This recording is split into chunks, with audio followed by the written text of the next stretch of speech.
one of the reasons why Satoshi Nakamoto created Bitcoin is because of the massive money printing na nangyari noong 2008-2009 World Financial Crisis, Global Financial Crisis. So sabi ni Satoshi Nakamoto, etong Bitcoin hindi mo pwedeng i-print, diba? Di ayos na ayos nga naman, diba? And you know, a lot of Bitcoiners during that time, they bought that idea, they bought that narrative. Oo nga, no, ito, store of value, hindi mo pwedeng i-print ito. Tapos, marami pong mga Bitcoiners and a lot of people also, even wala ng Bitcoin, ayaw nila ng money printing kasi it causes inflation eh.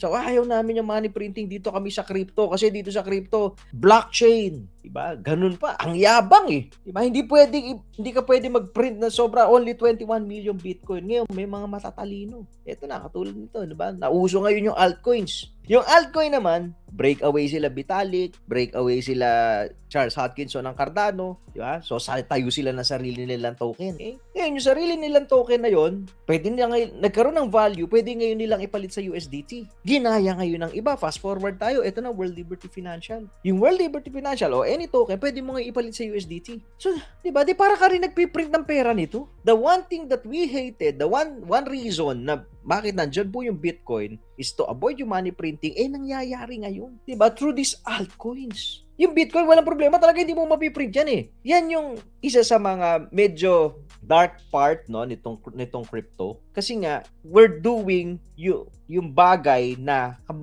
against dun sa nature ng Bitcoin na hindi ka pwede mag-print ng pera. Galit ka nga eh. Pero ngayon, ano ginagawa nila? Saan ba galing yung token ng World Liberty Financial? Dekinode nila. Nilagay ng value, nilagay sa exchange, binili ng mga tao, tumaas, nagkaroon ng value. Ngayon, sinanla, nakakuha ng USDT. Di ba? Parang na nag-print ng pera nun eh. So this is something na hopefully next cycle and in the coming cycles ay maayos at makorek.